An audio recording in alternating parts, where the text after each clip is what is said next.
This is a project called the University of the Village, and it's actually a collaboration between three different universities. There's Surrey University, University of Glamorgan, and Falmouth University. I'm actually from Falmouth University, and we're just thinking of different ways of connecting with the rural communities. So we take the training that's from the university and we put it into the villages in the rural communities. So my particular project was taking a filmmaking project, and we trained people in a local pub in St Agnes, which is a very nice little village.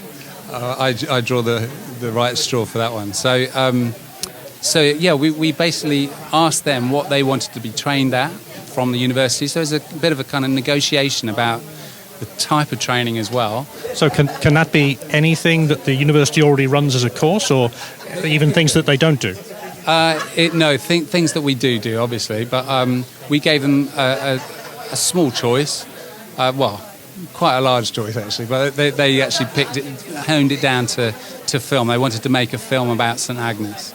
That was our particular project. Surrey did a dance project, Glamorgan did a beekeeping project, and so on. So it's different kind of skills that the community actually have. We found it's actually quite a two-way communication process. So it's not just training from the university out to the rural communities, but actually the rural communities coming back and training people not only from the university, but also because the way that we were doing training through Skype and through superfast broadband, it became a resource that other communities could actually share from and kind of learn as well. So, so presumably at the university level, you have like an education department who sort of help with resources on the training side, and the actual subject matter experts in the actual schools themselves. Is that right? Yeah, the project I was involved in was filmmaking. So yeah, we had a film tutor who and someone who used to work for the BBC. He talked through picture composition, how to shoot for the edit, and what made a good story, those kind of things. And then I was involved in the technical side of making it accessible via a website so that everyone could connect, pick which clips they liked the best. And basically we made it so that filmmaking became a task that anyone in the community could take a part in. It wasn't just for the like skilled, trained experts. It was for everyone. We wanted to know what everyone in the community wanted to say about their village. And how did you make the initial connection into the community? Because I can imagine that might have started quite small, and then the whole community gets involved. Is that the way it went?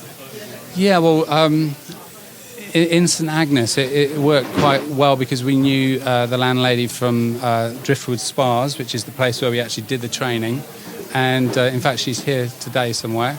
And we're actually doing a breakout session later on today at 1:45, where she's going to be talking about how the business side of it functioned. Because she took our training and then went and did like wine tasting, but using the same technology. So that she was actually doing, she Skyped someone from New Zealand not training, but talking about the different wines that were made from New Zealand, and then they had a wine tasting supper in St Agnes. And how scalable is this idea? I mean, it seems to me it's connected between multiple universities, obviously, but it's a very direct connection between subject matter experts and the people in the community who want to be trained. How would you see that growing over time? That's a very good question. I think there are two issues that are the big challenges to that. One is the actually getting the right software so it is going to work faultlessly.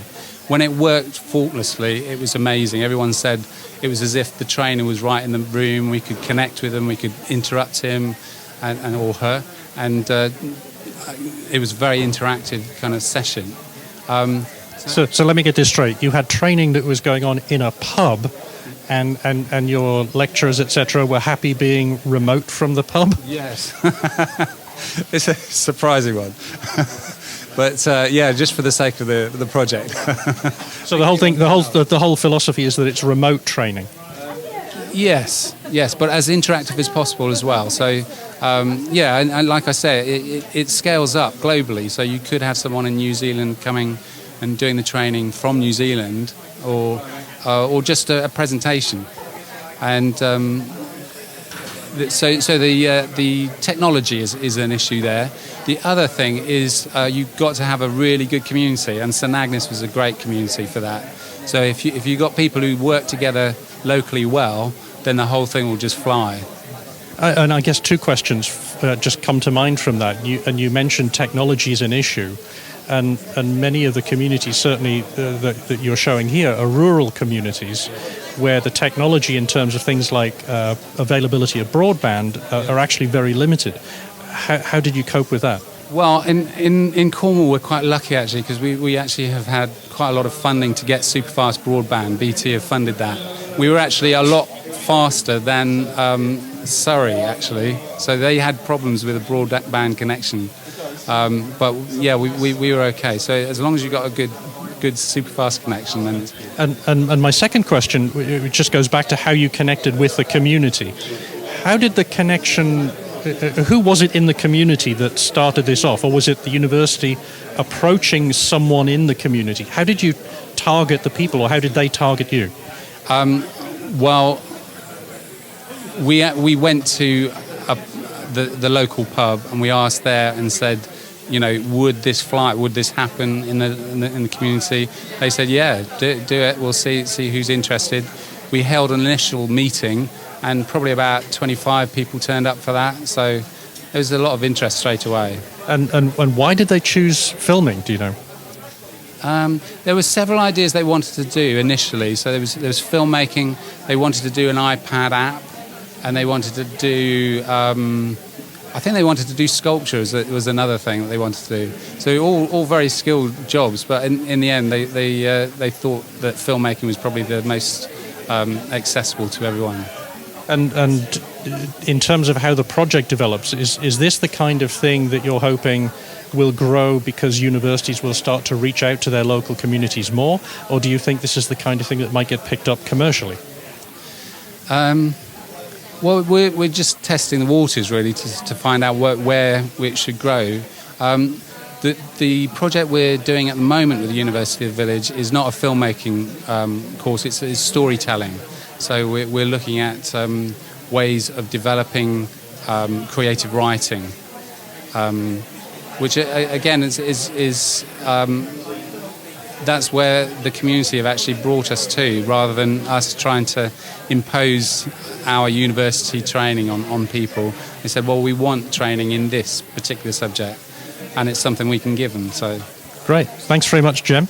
One last question, of course. How do people find out more about what you're doing? If you Google University of the Village, that's the best place. I'll get them there. Thank you very much indeed. Very much. Cheers. Bye-bye.